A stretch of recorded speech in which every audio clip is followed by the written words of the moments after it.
ஆண்டவரே,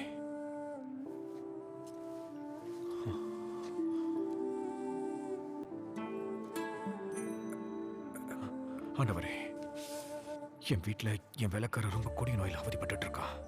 இவ்வளவு காலமாக நோய்வாய்ப்பட்டிருந்த அவன் மரணத்தை நெருங்கிக்கிட்டு இருக்கான். நீங்க தான் காப்பாத்தணும். என்ன அவங்கிட்ட கூட்டிட்டு போங்க. என் வீட்டுக்கு வரத்துக்கு நான் தகுதியானவனான்னு எனக்கு தெரியாது ஆண்டவரே.